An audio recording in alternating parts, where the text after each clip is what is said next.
going on, everybody? Gabe here with ReviewDork, and I have a very special guest, an up-and-coming YouTuber who's going to go ahead and make sure that you increase your watch time on YouTube with AMC and broader stock market coverage. And so without further ado, I would like to introduce Oliver. Say hello to the world.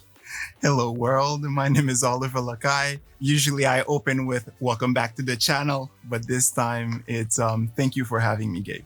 Yes. Now let's give Oliver a warm Coke and hooker welcome. With that, Oliver, we're going to go ahead and throw you into the cage and we're going to have a lot of fun. I guess the first question, man, is what's your backstory? What got you first into YouTube?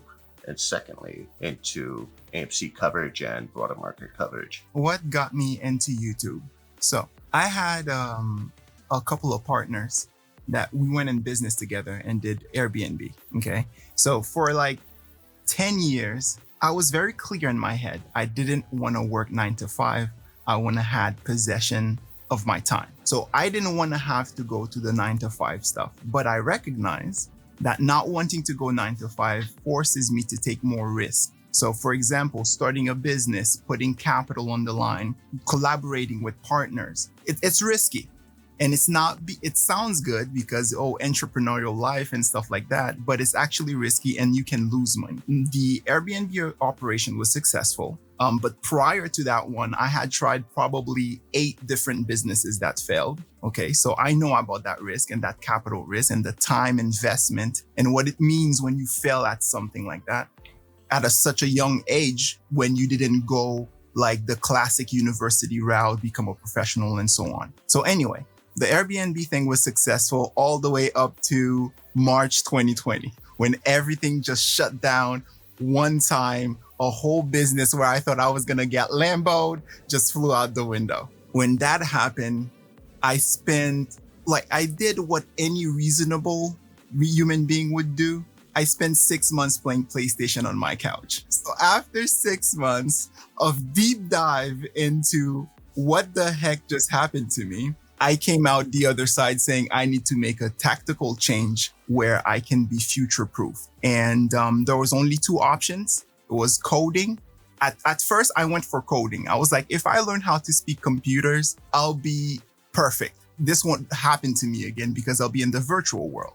And then as I was learning how to become a coder, I discovered YouTube because by that time, we were closer to December of 2020 and all the YouTubers were coming out and saying how much they made in 2020. And I was like, you made what? At that point, it was 1 + 1 = 2, right? First of all, there was the money factor as the motivation. And then second of all, I realized that in learning how to code, I spent about 8 hours a day on YouTube following people who were teaching. And at that point, I was like, whoa. I was not looking at this the right way. YouTube is definitely the way to go. And then boom. So what I gather from that, you had a successful Airbnb. You're also a serial entrepreneur and you accept the risks and rewards that come with these type of businesses. How long have you shown your face on YouTube? Very good question. So I remember we touched on that last time we talked. I can say this on your channel. I don't half-ass things. So when I do something, I take a decision, I will calculate everything around that decision, evaluate my risk, and then if it makes sense, I'll go in all the way. Because to me, history has proven that when I go all the way in, that's when I get the best chances of success, not when I dabble into something. So when I decided to go for YouTube, it was automatically full-time YouTube the moment I take that decision. And by that time, we were around December 25th. And I'm like, okay, I spent about 2 weeks evaluating everything around just the opportunity. The moment I figured out that it made sense, I was like, okay, I'm going into this. Now, by January 1st, I considered myself a full-time YouTuber. So I had given myself 6 months to get to a place where I could be proud of the content I put on YouTube. I didn't want to just show up and be another YouTuber, just kind of like dabbling and figuring out as I'm doing it in real time. I wanted to get in and get as close to professional status as fast as possible. I didn't own a DSLR camera. I didn't have a camera before this. So I had to figure out what's an aperture, What is a lens? What's the frame per second rate? What's the difference between 4K, HD, like Yeah. everything, right? So editing, Final Cut, you name it, I dabbled into it. But I can certainly appreciate that, and I want to give Applejacks a shout out for being an awesome stage prop and getting out there behind me and turning on the monitors once again. But for a lot of people, we're pretty much one-man bands. Obviously, I have an assistant, and we built out our entire infrastructure through, I guess, trial and error.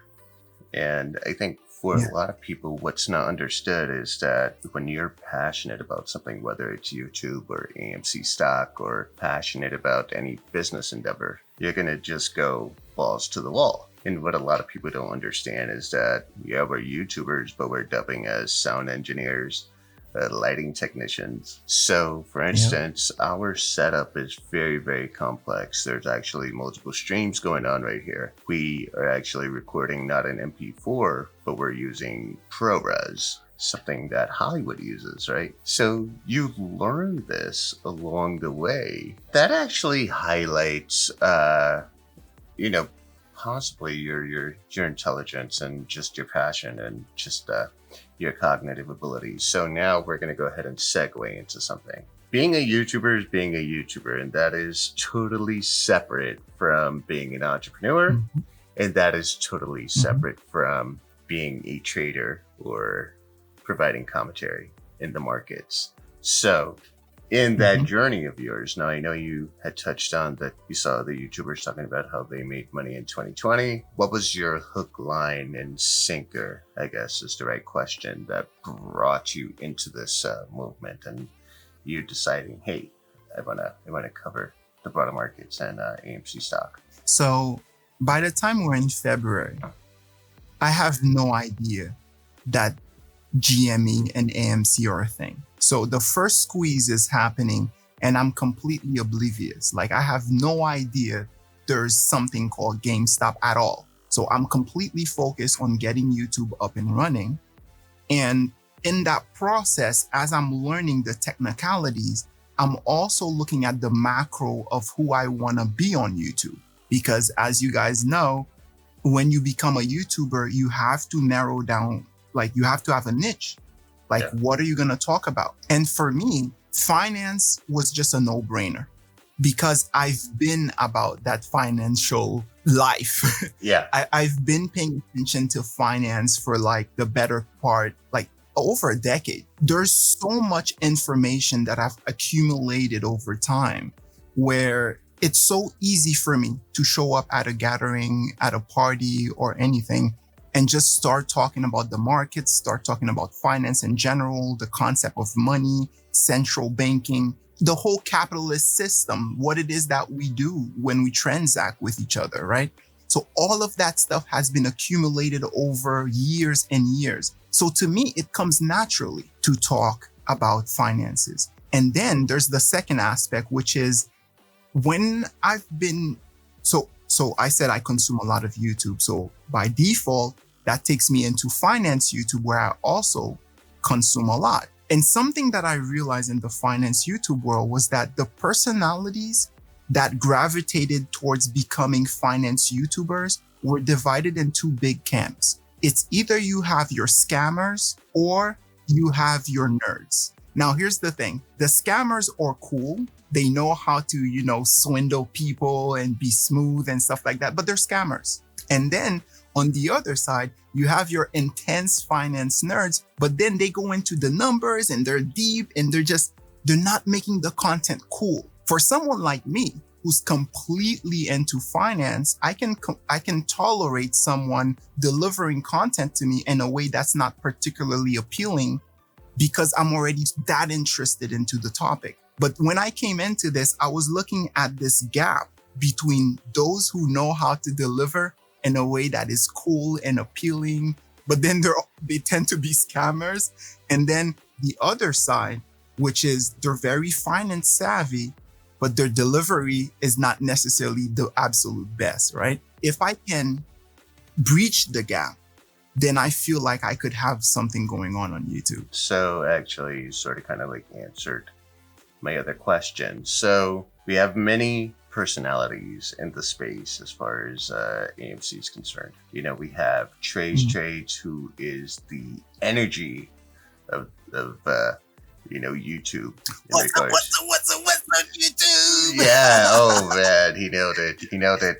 And then we got Matt Kors, who essentially has his finger on the pulse all the time. And then we have the Mask Investor, which I really love. The guy is just, he's so cool, calm, nonchalant, and there's no bias to it, right? He's very, very level-headed, and that's something you have to appreciate. Then you got the likes of Short the Mix, right? Who gives you the inner workings of the financial institutions and what they're, doing. Then you have the likes of Jeffrey Forbes, who covers the news, and you got Wrench Capital, who just breaks down TA in a way that makes you feel like, oh, everything's right with the world. And then you have someone like me who is in your face and yelling coke and hookers and just, pissing people off. But then, I mean, the other extreme of that is then you got like the Ape Fathers doing hip thrusts and just trying to remain relevant with shenanigans. Everybody brings something unique to the table, and you came in strategically and said, hey, I want to fill in a gap. Now, what would make your brand unique among the brands that are already established?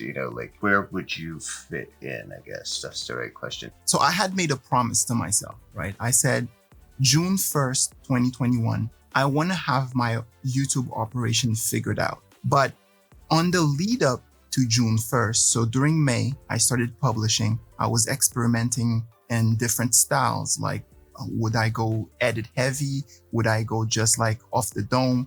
And so on and so forth. I discovered that the whole time that I was figuring out YouTube, I didn't have any conscious thought as to what my delivery style was going to be. Look, I knew I can talk into the camera. With practice, I'll be able to deliver in the way I imagine, but I didn't have a clear carved out like what my YouTube voice was going to be. That happened in collaboration with my viewers. So as I'm gaining more viewers, it becomes this dynamic where they're kind of leading me towards the version of me that I really want to be on YouTube. Because I'm not in a vacuum. I don't just do this for myself, right? So there's this collaboration between the creator and the viewer where they do this dance until they kind of find a comfort zone for both of them. Because the creator, if they were just doing this for themselves, they wouldn't need to be on YouTube. You feel me? Oh, wow. You hit the nail on the head. And I think, you pretty much just explained very intellectually coke and hookers. So coke and hookers just came out. It was a blurt out. It was a Tourette's moment. And the audience received it. They were like, yes, we want coke and hooker money. And from there, it just built itself. And so no matter where if you're on YouTube or Instagram, Twitter, and you hear the reference coke and hookers, you know that it's not necessarily something I said or I imposed on the audience. It's actually something that the audience grabbed and said, we're going to make this bigger than the persona. So therefore, our audience gets all the credit for it, not us. So I find that rather impressive, given that you are fairly young in YouTube. You're very, very young in YouTube, so I find that very, very impressive. In fact, a lot of you young guys impress me, which brings me to my next question. How old are you, man? I'm not going to say my age, but I'm mid-30s. Okay, so you played with G.I. Joes and you watched He-Man and Thundercats, I'm assuming. So now this brings me to my next question. Have you dug into your demos? Have you looked at your analytics to see what your demographics are, your age groups in particular? Is that something that you spend a lot of time analyzing? Absolutely. Okay. Absolutely. So my demographic is 18 to 45. in the 18 to 24 range, I'm just hitting about 10%. It's really 25 to 45. Okay. That's where I get the bulk of the people that watch me. Proves a point. It's your Go overall presentation. People would naturally gravitate, someone that age bracket because that is your age bracket. No, okay, so you are someone who pays attention to your analytics and your audience. And so they are, let's generalize your audience as at the very top end, millennials. How would you explain the AMC movement to someone like them or versus someone who's much younger? Would you feel like the narrative has to be slightly different when explaining to the different age groups? No, I don't think it's much different. But what I'm conscious of is people take away from it what they want or need. As the upper age group of millennials, so people who are like 35 and up, they're starting to be in situations where they're, maybe they have a couple of kids. It's okay for things to be funny, but it's real in a way that it's not for a 23-year-old. So your 23-year-old could look at the same content that someone who's, let's say, 42 is looking at, and they'll take two different things away from that. So very good example. Let's say you make a joke about Kenny Boy's, his wife's boyfriend. Okay. You leapfrog from that joke. She gives great blowjobs. You leapfrog.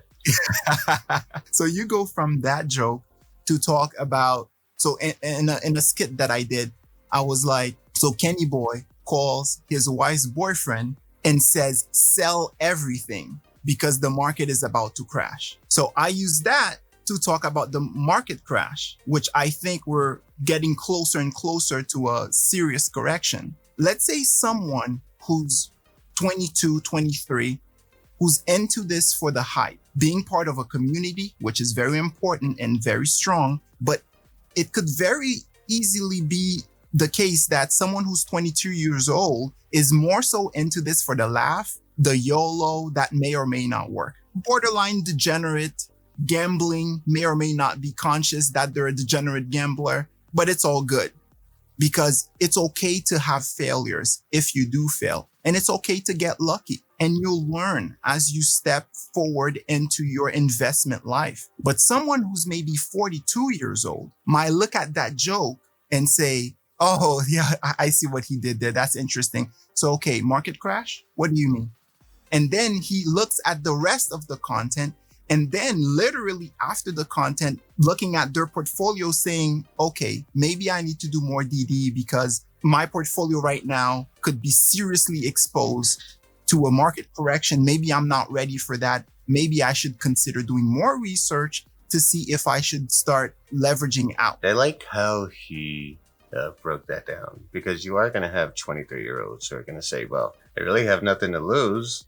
Just graduated college. I got student debt about to smack me upside the head pretty soon. Their propensity for risk is much higher than someone, let's say, my age or your age, right? But you brought up something. When they get lucky, everything changes because they're like, whoa, wait, I just turned this option, this $10,000, $30,000 play. I turned it into $9 million. I think they're pretty honest with themselves, even at 23 years old. And they're going to say, I'll never do this shit again. They actually start growing much faster at a much younger age, where now at 23 years old with more money than they ever had in their lives, they're starting to think like someone like yourself and myself, a little more conservative, a little more protective.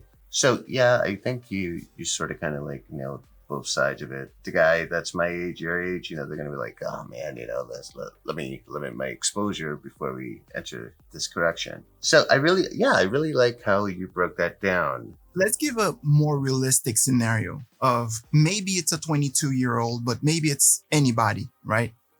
So they do an option play, $2,000, and now they're sitting on, let's say, $25,000. The reality is at 9 million, it's easier to be somewhat conservative. But with 25K, you don't have life-changing money. Immediately, the reaction is, if I can do this once, I can do it twice. And that's the beginning of the end. This is how you get on a slippery slope, because the reality is that you were not ready for that opportunity. Yeah. You got lucky. Yeah. You didn't do the work to get prepared so that when you meet the opportunity, it's a perfect cross. No, that's not what happened. What happened was you bought something, you YOLO'd, and now you don't have the education, you don't have the mindset, and you got the reward. You're going to give it right back to the market. You're going to sink. Society has built this infrastructure where they purposely miseducated, forget not educating, they purposely miseducated us about all things money. It's funny how you use that example. Now, we talked about a 23-year-old becoming very wise once they hit that $9 million lottery ticket, but that $25,000 kid is going to go ahead and you're absolutely right, give it right back to the market. There wasn't a substantial amount of risk that provided a substantial reward. $2,000 to $25,000, that's Honda Civic money. So, $30,000 to $9 million. That's, I'm going to buy a couple of properties and make some real money, do some Airbnb, invest in other businesses, open up, whatever the case may be. I think people in general, I think it goes back to the whole Robinhood thing where they gamified investing. And then people actually enjoyed playing options. I remember a cousin giving me a call and he says, "Hey, can you give me investment advice?" I'm like, "So what are you doing?" He's like, "Oh, I'm playing options." "Did you just start investing?" "Yeah." "So why are you doing options?" "Oh, it's so much fun." You serious? And even to say I'm playing options already, the phrasing is exposing you to a disaster to come. Do you understand the pricing of options? Do you know what the market is putting on the table for you right now? Can you decipher when your risk to reward cause you to lose money even before you invested? You playing with this stuff? Nah, forget about it. Yeah, if you don't understand the Greeks, you should not be playing with it. I'm going to go ahead and shit on a lot of so-called gurus, right? They go ahead and promote a book and they have like this guru theory that's going to help you print a lot of money. And maybe in that, frame of time, those methods did work. But the market's dynamic and organic and very flexible. And so, when we're talking about like options, don't get me wrong. I will go ahead and play an option 2 years out, 3 years out, right? If I have that much conviction in the stock. But the options are a fool's bet, because if you look at the options chain, you have an option that's going to expire this week. They're super cheap. And you're like, wait, we're $1 away. I'm going to buy a crap load, as opposed to buying the stock, as opposed to buying that same strike 3 months from now. That same strike 3 months from now is $20 per contract versus 95 cents. There you go. Right? So it's literally the market makers just baiting you and saying, here, you're greedy. That's what the market makers are saying. You're greedy. You're dumb and you're greedy. And you're going to buy this. We're going to take your money. And then 3 weeks from now, you're going to do it again. And we're going to take your money. So I want to use that to pivot into actually what my mission is out here. I feel like most people don't see this as a literal competition. Like when you're out in the market, I believe it's a zero-sum game, right? So if you want to make money, someone has to lose money. Money is the most important thing out here. We trust money with all of our energy. So when you want human energy, which is in paper form, it's the biggest competition ever. So when you want to make money, take it from someone else, you better be ready to fight, bro.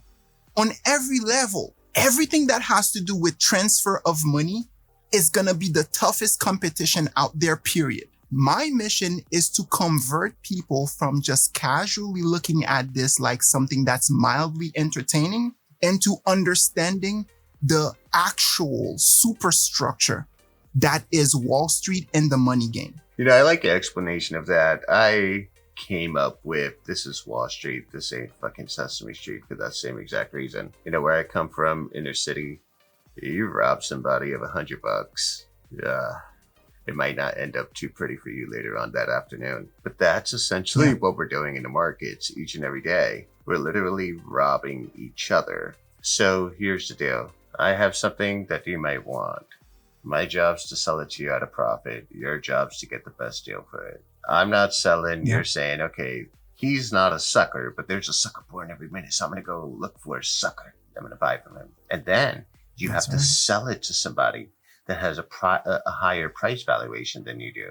So now you're thinking again, I just conned a sucker to sell low to me. I need to con another sucker to buy it higher from me. And that's essentially just the way this game is played. And so you're absolutely right. It is a zero-sum game.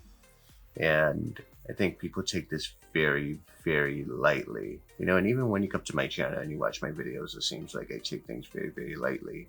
But I take it very, very seriously. And that's why we have the day trading series on my channel, to encourage and empower people to learn the skills required so they're not robbed by someone like you or someone like myself, because I make a living doing that.